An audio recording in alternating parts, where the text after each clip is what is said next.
You are looking live. All right, we're going to get started on our next discussion. We mentioned in the last section, I touched on a few things regarding philanthropy. This is more kind of in the trend of dealing with, what are those temporal things that, maybe you didn't get into the priesthood for, but are important. And this is kind of the stuff that we deal with every day, dealing with donors who want to be kind of make really impactful, meaningful investments in schools. And what I found is that there's oftentimes a language gap. Father Peter, you talked about translating. Oftentimes we're dealing with the same thing in different directions. So we want to have a discussion. And part of the other background, actually 2 points. One is when Father Peter so gently asked me to help with this afternoon. What I realized was, I said, where's it at this time, Father? It's Philadelphia. Philadelphia, well, surely you must have Tom Riley, Chris Levinek, a few of the people we just talked to on the program. And he said, no, who are they? So that's a problem. And that was the gentle nudge to help build up this program.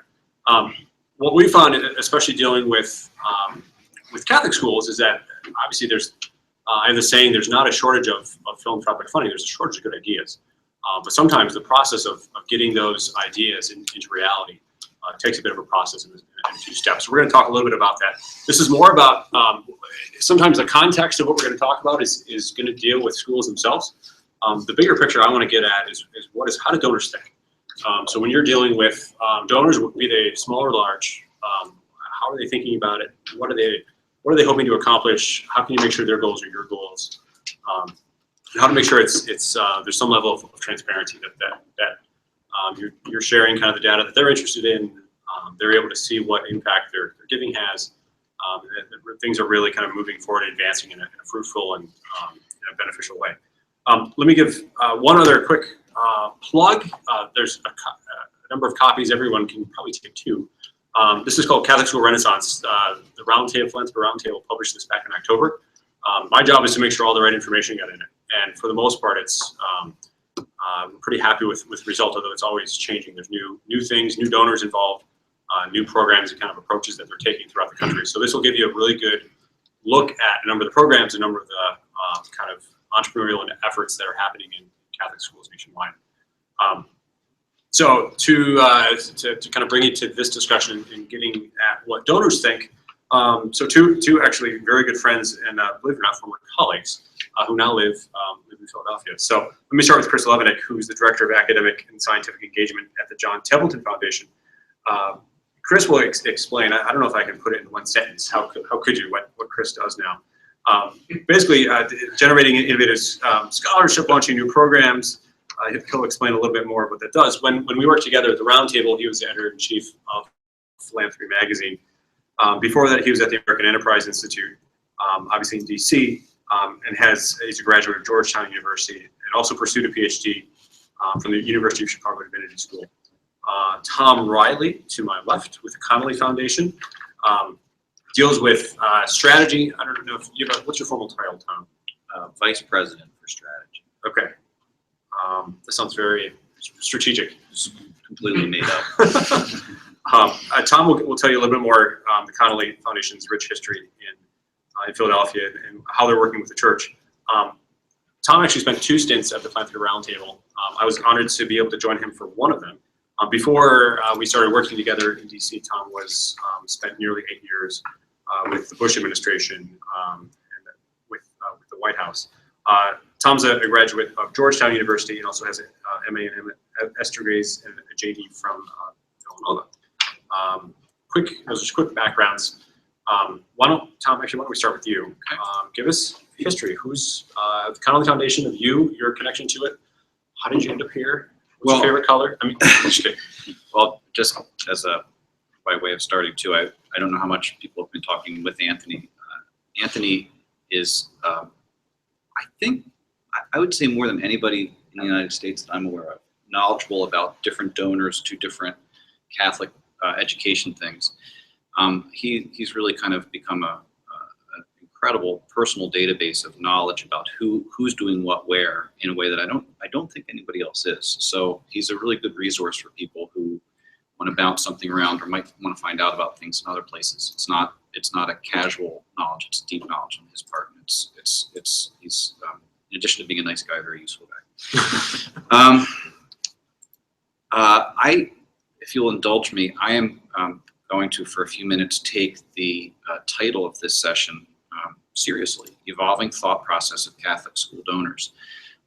And I'm not going to use that as a jumping off point for something else, but I'm going to draw out that exact phrase. And at the risk of what we often call foundationitis, which is, and I'm sure people here have run into this when they've talked to donors, especially foundation people, even more than donors themselves. Foundationitis is the tendency to say, let me tell you about the thing that I'm working on, and it's really interesting. Another person who's hoping for a grant someday nods back politely, and when the person gets that experience enough time, they think, everybody's really interested in my programs and the stuff we're doing.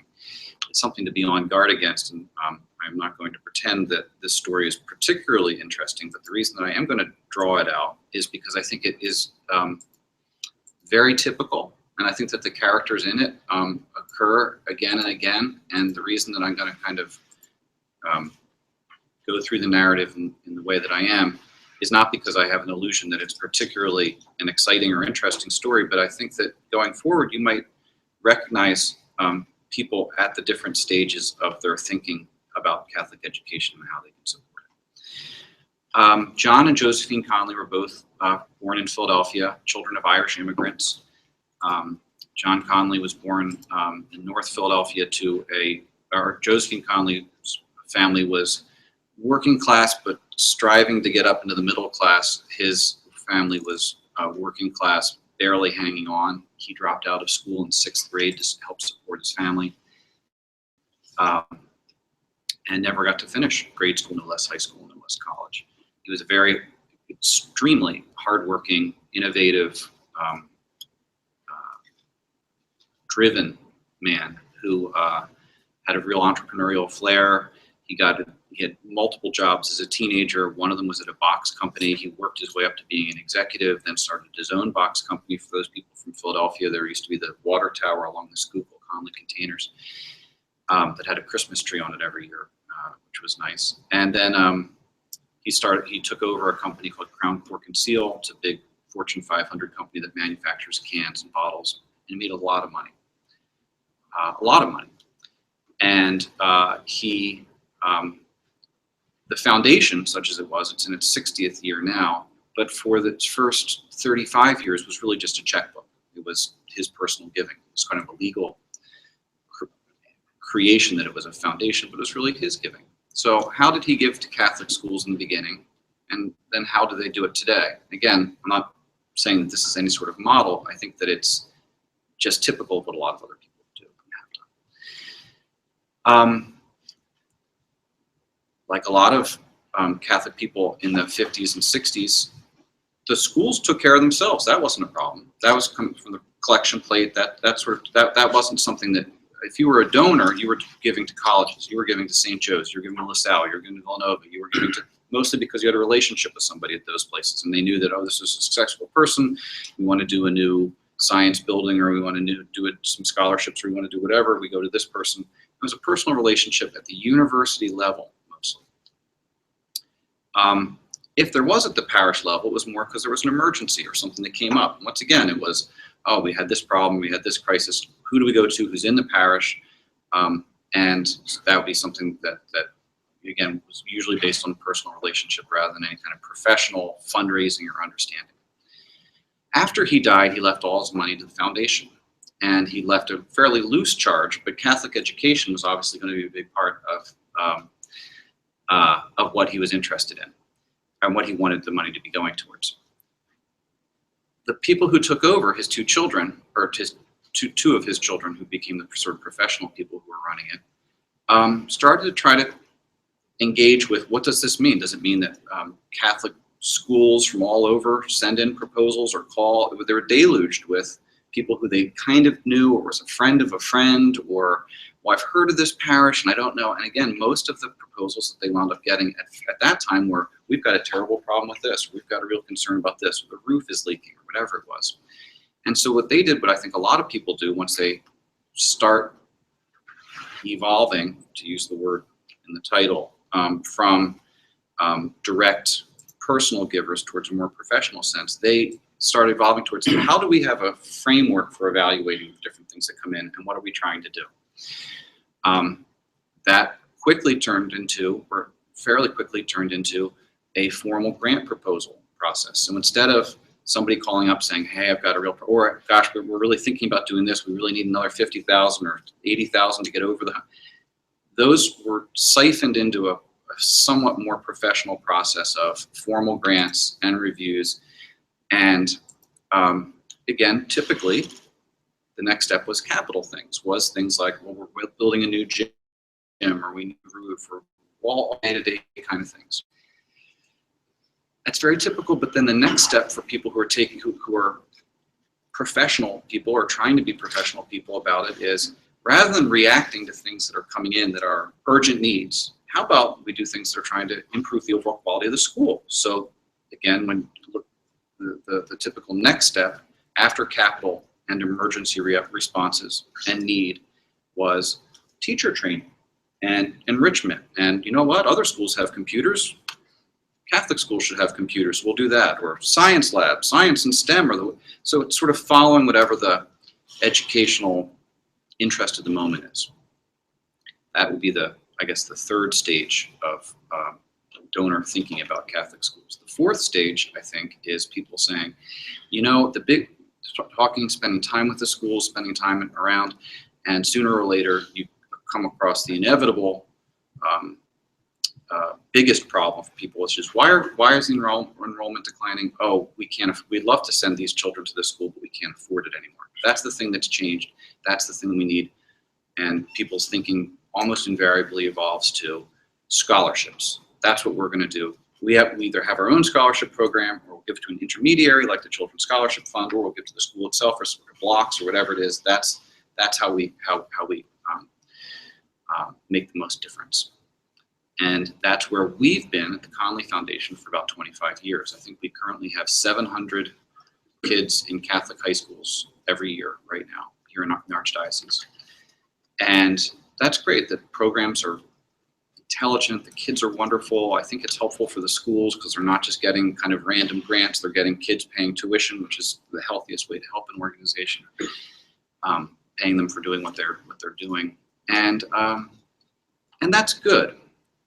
Then I think that there's this fifth level of donor understanding. And again, I'm not flattering that it's any insight on our part. It's that everybody, all donors seem to be evolving the same way, which is the logic is if the problem for the schools, the problem that donors can solve, i.e. money, is helping out with tuition, which is increasingly hard for middle-class families to pay for, especially larger families.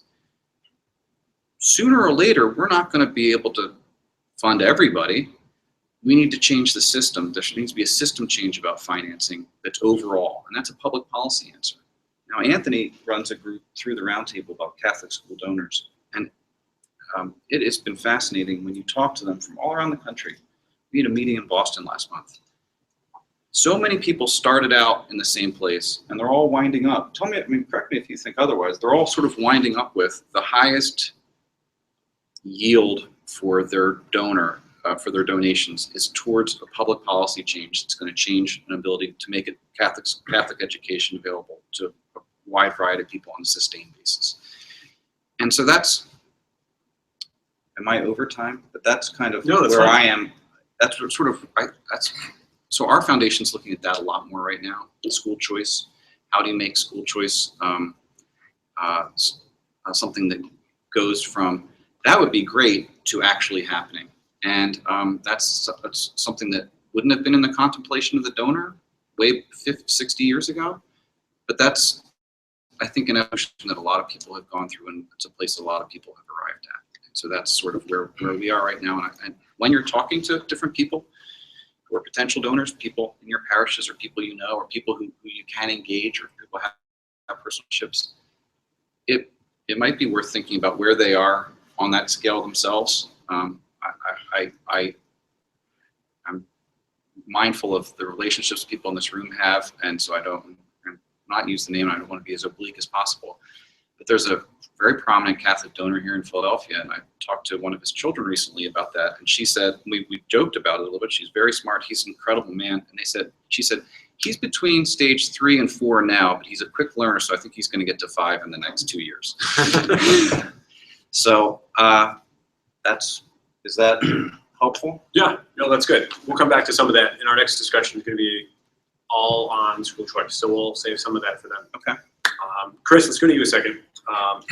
Give us the story. What is of the foundation? How you end up there, and what are you actually doing?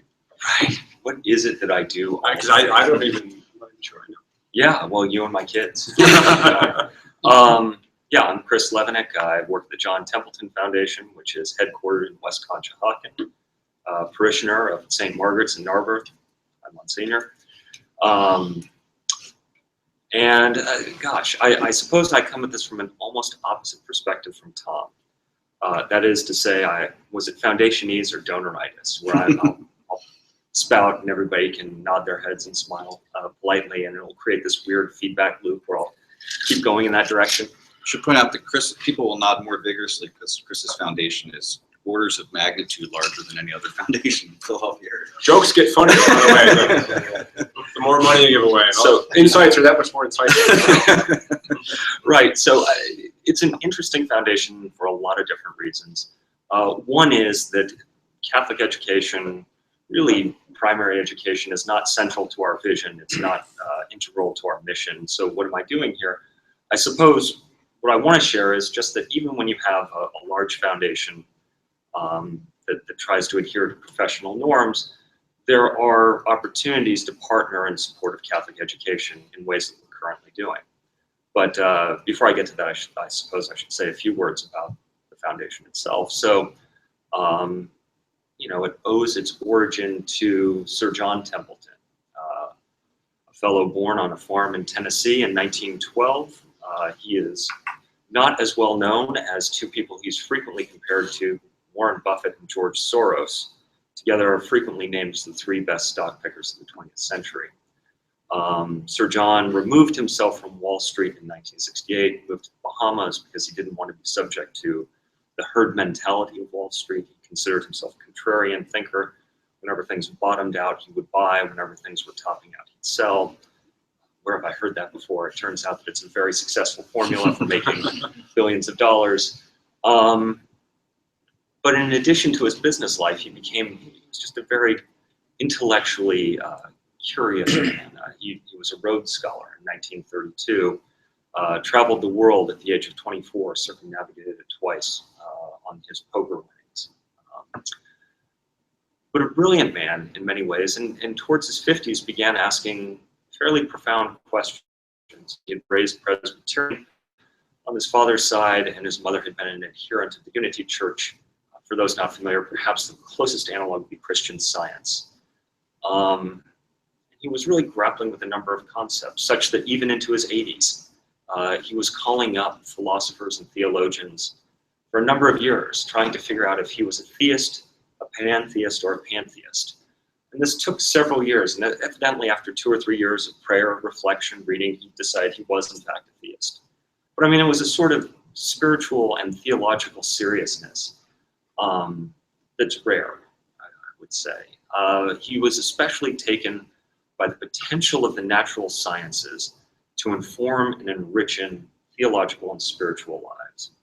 And we've done a great deal of work. I'd say that is the central mission of the John Templeton Foundation, is to support integrated scientific inquiry that has the potential to tease out some of the large questions that traditionally religious communities have tried to address through their scriptures, through their rituals, through their prayers, through their meditations. So what does that mean practically? We will pair neuroscientists with theologians and philosophers so that they will have new perspective on the reality of the soul or free will. We will work with the Vatican Observatory and encourage them to do work on cosmic inflation, cosmic origins. What does this mean for the doctrine of creatio ex nihilo? How ought it be understood? What does multiverse theory have to say about God's creativity or his agency in the universe? The There are all sorts of reductive claims made by cognitive scientists about, oh, we've discovered the evolutionary mechanism that makes religion necessary. Now that we know about it, we can dispense with this epiphenomenon. No, we challenge them by supporting other cognitive scientists, neuroscientists, psychologists to say, wait a second, if there was a God who communicated with the individual human person, wouldn't that God structure the human mind to look this way? And in fact, when you look at fMRIs, you will find things like a person in prayer has brain signatures that are equivalent to a person in conversation. It's not taught, the brain isn't talking to itself, it's responding in a way that suggests bilateral conversation. So we have historically supported a number of research initiatives trying to tease out, using the tools and methods of science, tease out some of the deeper theological perspectives. We do that in a variety of traditions. We do it in Christian traditions, Catholic, evangelical, mainline, orthodoxy, with growing portfolios in Judaism, Islam, Tibetan Buddhism. That exhausts the portfolios. A little bit of work on Shinto in Japan. Now, how does that overlap at all with Catholic education? Well, we do have a specific portfolio dedicated to Catholic causes. And I'd say we've kind of worked from elite levels down into our first forays into secondary education. And that's been largely my role. I belong to the public engagement department at the Templeton Foundation. The idea is, how do we take some of these findings that have been influential in the academy, that have changed entire lines of research, that have led to the creation of new academic journals? How do we take that out of the ivory tower and make it better known? That could be through training journalists. That could be through ministerial programs. That could be through integration in undergraduate and secondary schools. I work in all of those areas. And one of the places that we've seen real opportunity has been in seminary education, particularly in Catholic seminaries in the United States, through a program being run by John Carroll University. Pastoral minister is approached by a congregant with questions about, I keep reading that science has disproven this, or science says this, that these students, now priests, have the ability, they have the training to address those using scientifically literate replies. Or, barring that, being able to point to resources within the Catholic tradition that grapple with these issues and that point to fruitful theological conclusions. I alluded to our work with Catholic secondary education. We have begun, and to Tom's point, teacher training programs in science and religion. The idea being that Catholic high schools nationwide may apply to a program at Notre Dame. If they're accepted, they can send at least one member of their theology department, at least one member of their natural sciences, preferably physics or the life sciences, to go as a team for a week-long program at Notre Dame, where there is all sorts of formative activity. There is about half the time dedicated to professional enrichment, courses taught by Stephen Barr, Guy Consolmagno from Vatican Observatory, just noted Catholic scientists, Catholic intellectuals working in this space, and then the other half to curricular development. How do you integrate better science and religion in your own curriculum? How do you take that back to a high school and teach this in a more holistic framework, such that in a biology class, evolution is being taught with a sensibility of evolving processes towards greater complexity, or in a physics class, the notion that all of this creation is somehow giving glory to God. So this is a long way, with perhaps too many illustrations, of suggesting that there are real opportunities, even for large foundations whose mission doesn't seem to have direct relevance to Catholic education. There are opportunities to explore pathways where we can be helpful. I'm reminded of why you're such a good magazine editor and storyteller. Well, yeah, I tend to. Let's talk Turkey a little bit. So we want to get into kind of two main things. One, what is a donor's mindset? Looking at what makes for a really good investment? What characteristics does it have? And then two, physically, just practically, what does the process look like? Let's start with the first one.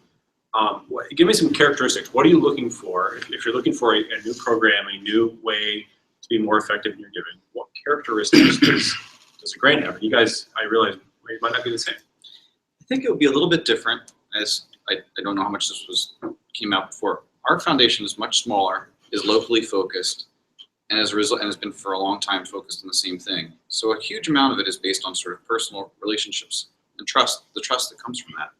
Whereas Chris's foundation, I think, if I can characterize it this way, is much larger, much more professional, and has a much more rigorous and analytical, objective criteria for these kind of things. So could I jump on the idiosyncratic and subjective first? Please. Okay. Proposals that come in typically, again, I know you met Casey and Ann were here earlier, so the landscape is changing so much about going from individual schools to systems of schools. And so who's going to be making proposals, individual schools or systems? And that's in between right now, and it's evolving right now, but I'm sure that they laid that out. But let's imagine a world that they weren't networked, that it was individuals. The things that crudely, it would be easier to describe things that make donors recoil. And things that make donors recoil are, oh my gosh, we've got this huge problem, this thing went wrong and that thing went wrong, and we're in a real bind, can you help us out? That one is especially unappealing when it comes from somebody you don't know very well. And a lot of people think that the goodness of what they're doing combined with the urgency of the need is going to motivate people to action. It might, I hope it does, but that's a bad place to be starting out from. The opposite version of that would be something, and a corollary to that would be, you don't know me, but let me tell you about this amazing thing that we're going to do in the future, but we have to start with your money now. That also is an extremely unappealing and unproductive venue. But it's, again, people's enthusiasm blinds them to the human nature of that being a pitch that people don't want to be a part of. I think that the format that's the most appealing and the most productive and that works by far the most is, I know you and you know me, and you know the other things I've done together, the things that we've done in the past at a smaller level. Well, we've got this terrific thing that is going to, it's not just going to allow us to maintain what we're doing, but it's going to allow us to do something that's really interesting and that's relevant to the kinds of things that you've done other places. And since you know me a bit, you're going to have a confidence level in me that's going to make you a lot more open to the presentation I'm going to give. I don't know if that's super helpful, but I know that that's robust and it works for a lot of other people. I think probably the preeminent or indefatigable or bewildering Catholic fundraiser in Philadelphia area is Sister Mary Scullion at Project Home. The amount of money that she has raised is astonishing. And she keeps doing it by using almost that exact same model. She invests a lot into personal relationships with donors, starts them out small, says we're going to do X, Y, and Z, then does X, Y, and Z, and then by the time Z is finished, she's already on to A, B, and C, the next thing. And people feel like they're part of a momentum of something that's building, and that it's somebody that they can trust. Conversely, if she ever finds herself in that position that I started out with, which was, I've got a catastrophe, I've got a crisis, people are much more willing to then be able to say, sure, what do you need? Rather than, who are you again? Or tell me how this is going to be related to outcomes that I'm comfortable with. So in contrast, I think to them, personal scale things. Yeah, I think that's exactly right. I mean, the nature of our application process is just fundamentally different. For a foundation our size, I think we're in the top 15 nationally. We have probably the most active open submission process. So anyone on earth with an internet connection can at various times apply for a grant from the Templeton Foundation. Because of that, we review tens of thousands of unsolicited proposals per year, many of which are just so off target. You know, it's actually kind of funny.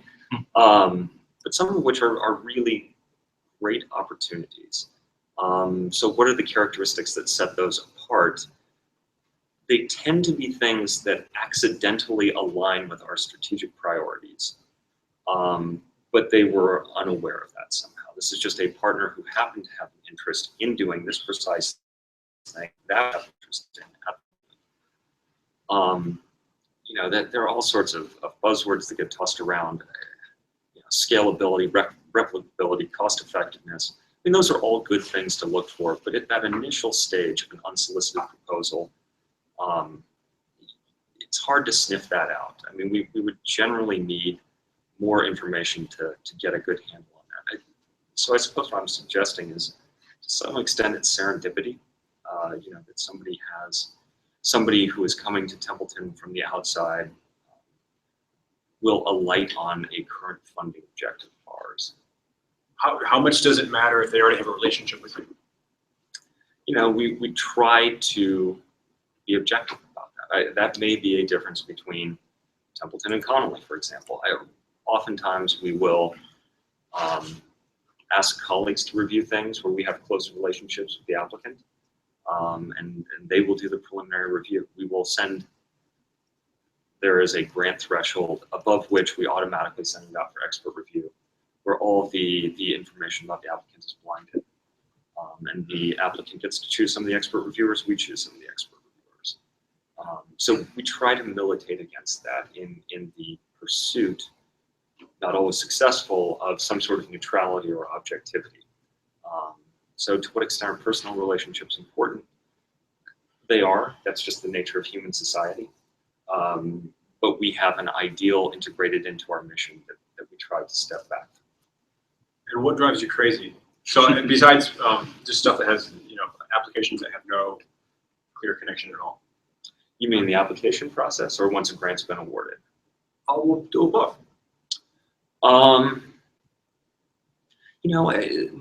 Nothing on the application side, other than we have idiosyncratic bureaucratic rules that we have to enforce and explain repeatedly. So that is the nature of applying for a grant. Sometimes a foundation will just offer you ideas or request changes that seem bizarre, but usually they have a good reason. Sometimes they don't.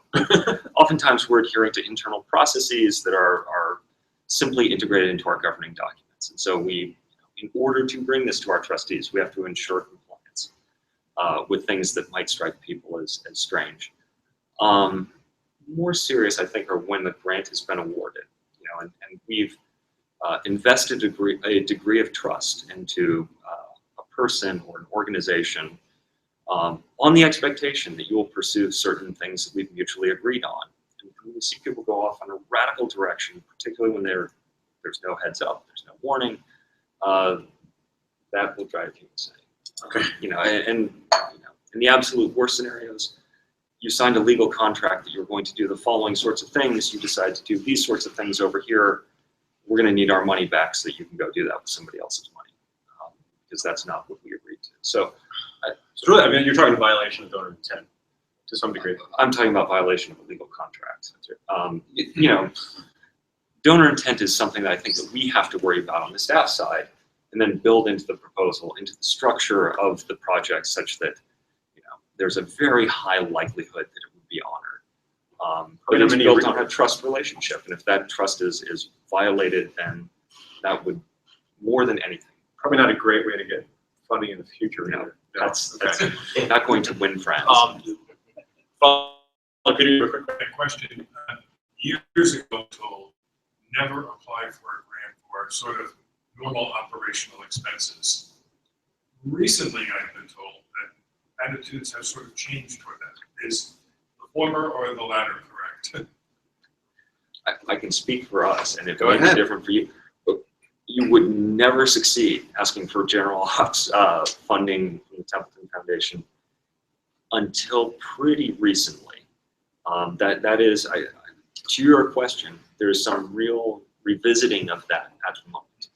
That if we think that the organization, just through its day-to-day activities, advances donor intent, it doesn't have to do anything special, it doesn't have to shift resources, then we are increasingly receptive to the idea of providing general ops support. But that's brand new for us. I'm really encouraged to hear that. That's cool. And that's something that we talked about years ago too, which is everybody who's ever raised money here knows the hardest money to raise is endowment, and the second hardest money to raise is general operating expenses. Being mindful of that, I think a lot of places had a policy in the past saying we'll never do general operating because we want special things, and that's just what you do every day. Well, if what you do every day is good, then it should be being funded. Right. So we are, again, we fund general operating expenses, but almost always when it's somebody that you know. I mean, if it's somebody you don't know and they come in and they say, trust us, what we're doing is good, it's a real hurdle to get over. If it's somebody that you've been there and you've been to their place and you know the people and you know what they've been doing and you see it and it's been going on for a long time, the trust level is a lot higher there, that I know what you're doing and I know that this is allowing you to do this, and it's also meaning that you're not having to spend more time going out and raising money from somewhere else. This is what you need. You know, that's what we're here for, is to get the money into your hands to do that. I'll say that from the perspective of other donors that we work with, I think there is a trend of some more giving more general operating support. In case you don't know, so general operating is anything that doesn't have a kind of a tag to it. You know, it's keeping the lights on, it's salaries, benefits, anything overhead related. Some foundations, Glamorous. It's not glamorous. Some foundations are seeing the value in that because there was a trend, Father Peter, where a number of foundations were only giving specialized funding. And they realized that there is this, you know, all of a sudden these grantees could put on programs, but they couldn't, you know, pay their light bill. So General operating expenses doesn't put your name on anything. It's extremely low glamour. Nobody gets any buzz out of it. But if you're trying to actually support the groups that you have faith in that are doing good things, that's the actual work of what we're doing. And it's really encouraging hearing that more people are going towards that, because for a long time that was the professional trend was sort of against it. So that's cool. What I was told 20 years ago was Yeah. an absolute no. there are a couple of major foundations that now only do general operating grants because they realized there was such a dearth in the marketplace for it. It's great to hear. And some others will pair, right? If you're like, okay, if we're going to give a specialized grant, we'll match it with a general operating. So there are those trends. Can I claw back one part where Anthony asked Chris about what's the thing that drives you the most crazy? I think at the smaller foundation level, our size and more personal oriented one, the thing that drives people the most crazy, first is, I'll just go with the one, which is when the smart person who's doing good work, but needs either operating expenses or they need to fund something, whatever it is they need to fund, they go to the foundation saying, I know what you're interested in. You're interested in this. And then so they kind of tailor their grant towards it being the thing that's not the thing that they're really most interested in. It's just, that's how we'll meet in the middle, and that's how we'll get money from you. Sure. Then the foundation thinks that they're funding that other thing, but it winds up kind of not being that, or after the fact, it turns out we needed to raise more. The donor then feels it's not as formal as Chris's version of a legal contract. It's more like this. You were just saying that you were trying to say what we wanted to hear to get the money, and this is not. Then it's going to be a very poisoned well to go back to, and it's very frustrating, and it leads to unhappiness on everybody's side. I mean, those two things exist on a spectrum, right? Yeah. From Yeah, mild exactly. disappointment because of misunderstanding at the outset to Yeah. we feel We will that we were see. actually right. So talk about then. Obviously, someone gets a grant. Say even everything goes well. There's always inevitably there's a reporting process. Yes. What are the reporting what does it look like for both of your foundations? What is a lot of times, I mean, the grantees will at first, especially if they're new to the the act of kind of getting grants, why they'll say stuff like, why on earth are they asking for this stuff? Why are you making me spend all this time doing something that isn't our core mission in terms of reporting back information? Is there a balance there? What do you guys ask for? What's helpful? What's not? That's a great question. And again, I don't know how much people have to do this. A lot of times people who do successful fundraising don't count on or budget the amount of time and effort it takes to do the compliance afterwards about filing all that stuff. But it's often tedious and frustrating, but I think it's increasingly necessary. And if I could use a heuristic for that, that's really where the transition is between the individual donor and the corporate entity of foundation giving. The individual donor, they want to find out where the money went afterwards, and it's good practice to follow up with them, but that's good on the fundraiser's part, on the person who's raising the money's part, but it's not so much a formal need. But for corporate organizations like foundations, you have a fiduciary responsibility to, for expenditure responsibility, to make sure that that was spent on the thing it was, or else you're in violation of state and federal law, and you can get fired. And people in foundations don't want to get fired because they like their jobs usually.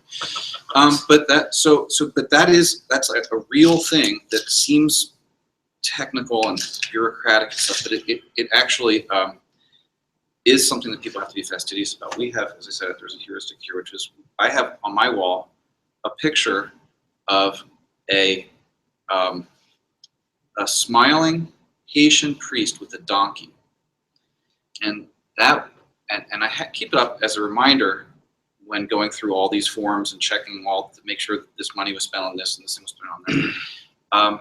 When John Connolly got it, all of his giving was most of his giving was in Philadelphia, but occasionally somebody would catch him at the right time or the right mood or something like that. And he got this letter, which is folded up behind the picture, from a Haitian priest saying, "Dear," in sprawling writing, saying, "Dear Mr. Connolly, my parish, I have to go into both of the neighboring villages to say mass, but my my mule died and I can't go anymore.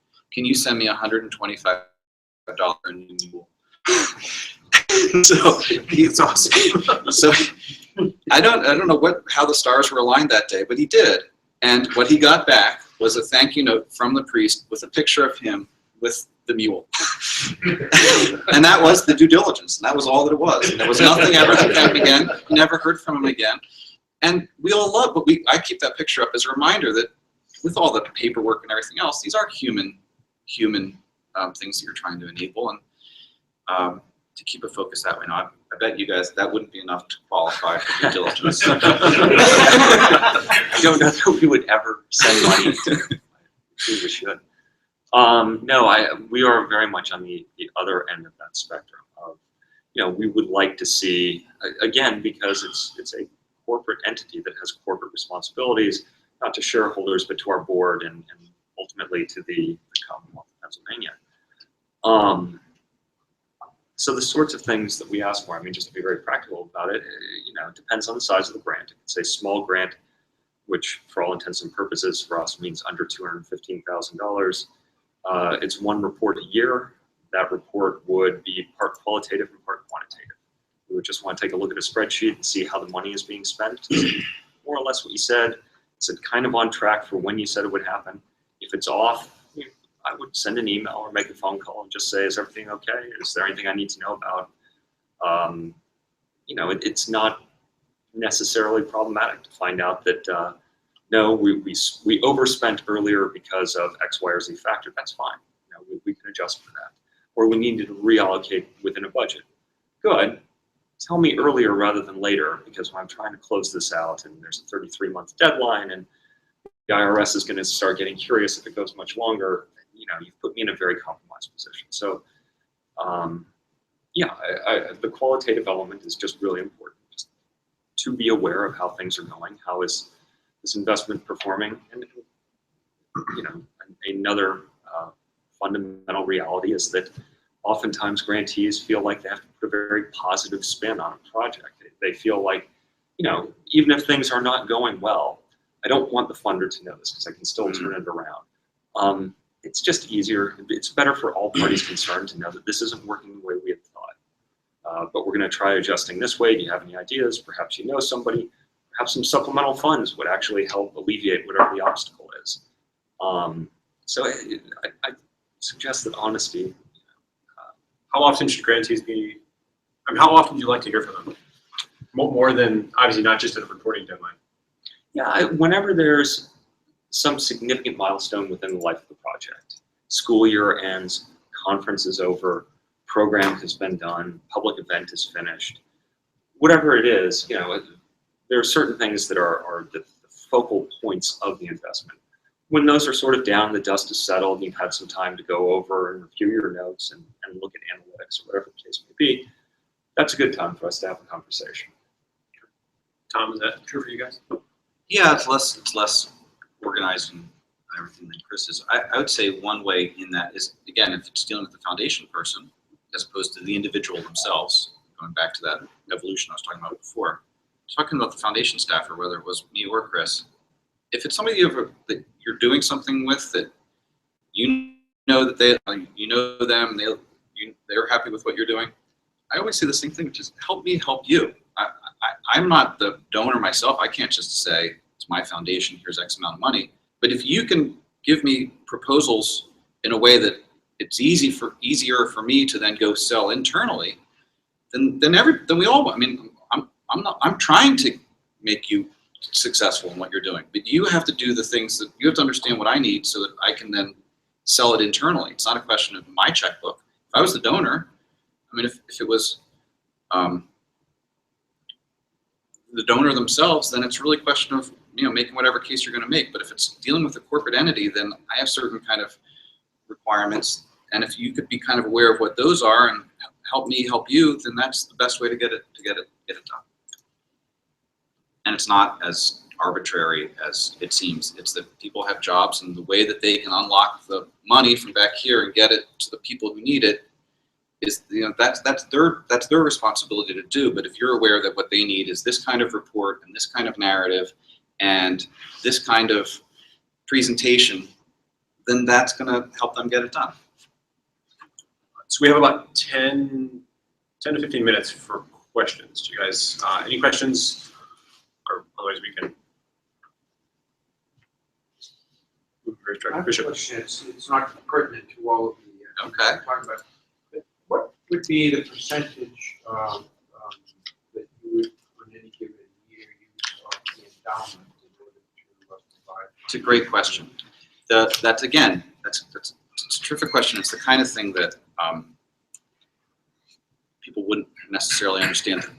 It's driven by the corporate nature of the organizations. The IRS requires grant-making organizations to give away 5% of their money every year. That 5% can include their own expenses. So the actual amount that goes out is often less than 5%. Now this is really interesting. It shows how human nature is. So most foundations have people whose job it is to make sure they don't give away $1 more than what the minimum requirement is because they want to keep growing the thing. I've been in a lot of board meetings with other a donor gives away whatever he wants to give away. The foundation, the actual officers and executives there are all focused on how do we give away no more than that minimum amount, because if they give away more, then they have less next year and the year after and everything else, and compound interest and everything else is important to them. They could give away as much as they want. It's a choice. But they have to give away 5%, and the vast majority stick right around there. There's some pressure in Washington to change that. But what about endowments, though? What if a school has an endowment? Schools can, if a nonprofit has an endowment, they're not required to take anything out of it. In fact, some of them have fiduciary responsibilities about the amount they are allowed to take out in the circumstances they are allowed to take out of it. They can do whatever they want. But grant makers, it's typically 5%. Endowments can be a bit of a two-edged sword. Yeah. It's nice because they generate interest that can be used to help Buffers and tough times. buffers and day-to-day expenses. The other problem is there was a network of Catholic schools in Memphis that relied on a large philanthropic gift to get started around the Jubilee year. That basically brought back, I forget, was it, you've written about this, I think it was 10 or 12 Catholic schools that were closed. They reopened them. And they were operating on a pretty sizable endowment. But then the recession year hit, 08, 09, and all of a sudden they were no longer were they able to operate simply from the investment income from the endowment, and now the endowment's almost gone because they took a 40% hit. So they started having to eat in the bowl. The other consequence is you get information where the people that gave to them, depending on how long the endowment's been there, they can be gone by now. So as soon as you give to an endowment, you lose your intent. You can get a whole new administration that's making the financial choices, and all of a sudden they can have a different set of principles or goals. That's why endowment money is the hardest to raise. People's favorite thing to give to is something that's concrete and tangible, and they can put their name on it and feel good about it and see it and know it. Can I ask you guys a question? Maybe I should have asked this in the beginning just to get a temperature for how much people follow this sort of stuff. Does anybody have a sense for how much charitable giving there is in the United States every year? Throw out a guess. There's a lot of graduate degrees around here. $375 billion in charitable giving every year. Now, you know, we've all spent a lot of time in Washington where a billion here or a billion there starts to not sound like very much. $375 billion every year of voluntary charitable giving is a lot of money. The number one category it's given to is religion. Number two category is education. There's a lot of opportunity out there. I'm not saying that I mean, we all deal with people in poverty. We all deal with communities in tremendous need and poverty. We all deal with people who are overextended. I assure you that there are more wealthy people than you realize that are in your extended networks, and that there are people who are a lot richer than you kind of realize, and that they're somewhere along that continuum of whether they're the person building the money, whether they're still doing it now, whether they're at that moment where they start a formal foundation or not. They might be somebody. A lot of people here from Philadelphia. Jim McGuire 30 years ago, most people didn't know much about Jim McGuire. Jim McGuire is a huge donor to Catholic giving here now. He's made enormous differences. But now he's a formal foundation and everything else. Years ago, he was just as an insurance executive here. Building up a relationship with him back then was probably something that could redound very favorably to the things you're working on now. Can you say something, I think you're talking about a lot more people than what we may know in our networks that have capacity. What are some of the things that we can do that can maybe find out who they are? You know, I used to do a thing where it's like, well, don't make me come find you. Just give me the money. Yeah. That really didn't work. Yeah. You have to go find them. And so what tools do you use, or what tools could we use to be able to find them? The fundraising industry is much, much more sophisticated than most people realize. The fundraising industry is a multi-billion dollar industry with incredible, I mean, anybody here have a development department? My school does. Yeah, and all these software programs and prospect ID things, yeah. I mean, it's very sophisticated. I'm not suggesting everybody do it, but this is a real industry. It's like accounting or something. It's something that people do professionally, and there are means of finding and identifying prospects that are way better than they were a year ago or 5 years ago or 10 years ago, and you're getting better and easier all the time to find that information. You do have one benefit that all the other people out there, all the other nature and art, and culture, and other organizations that are doing prospecting the exact same people and that are pitching the exact same people. The advantage that you guys have is you're pastors, and pastors are supposed to be asking for stuff from people in their. No, a lot of people didn't get into this because they wanted to be asking people for money. But if you're a pastor and there's a parishioner, that's a real natural and I'd say virtuous thing to be doing. Can I add just a couple of things? One is don't just ask for money. Ask for their time. But if you find the ways to get them interested, that's an easier way to get it involved. The other model that doesn't work is pray, pay, and obey. Yeah. That tends to not work either. So find an area where you can actually have a connection. Yeah, it's about the relationship, not the transaction. Yep. It's not like we've identified this person, I'm going to knock on his door and get a big. It's the relationship. Peter? I think one of the problems that we're going to be facing very seriously very soon is the generation of sacrificial giving Catholics is almost dead. Yeah. You know, when I was a kid, our pastor used to say Catholics are for the birds, cheap, cheap, cheap. And that's far more true now than it was 40 years ago. And again, our grammar school pastor said, when you give to the church, you give sacrificially.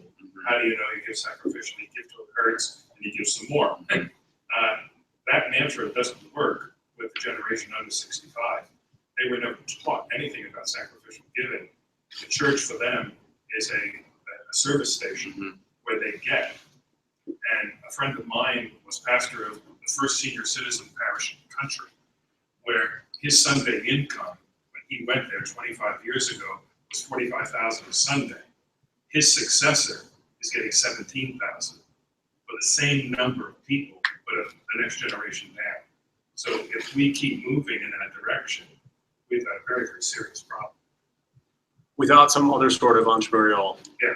The other point I'd make to what Tom said earlier is that there's not. I don't think there's a shortage of a lot of people say that, oh, there's not as much philanthropic capital in Catholic schools. I think that's wrong. I mean, big ideas, good big ideas with strong leadership get funded. Yeah. That's the element. And you have to be, don't be afraid to think bold, to have some sort of entrepreneurial process to it.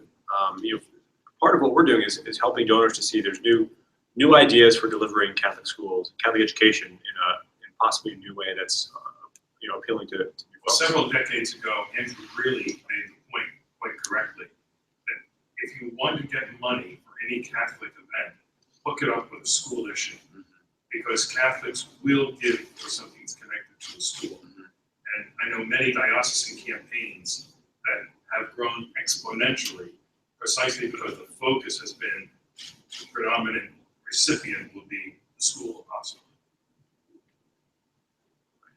That's certainly true. There is more money out there than I think people realize. The phenomena you were describing about the sacrificial giving and the individual giving, that's a really terrifying and true thing. I don't know if it's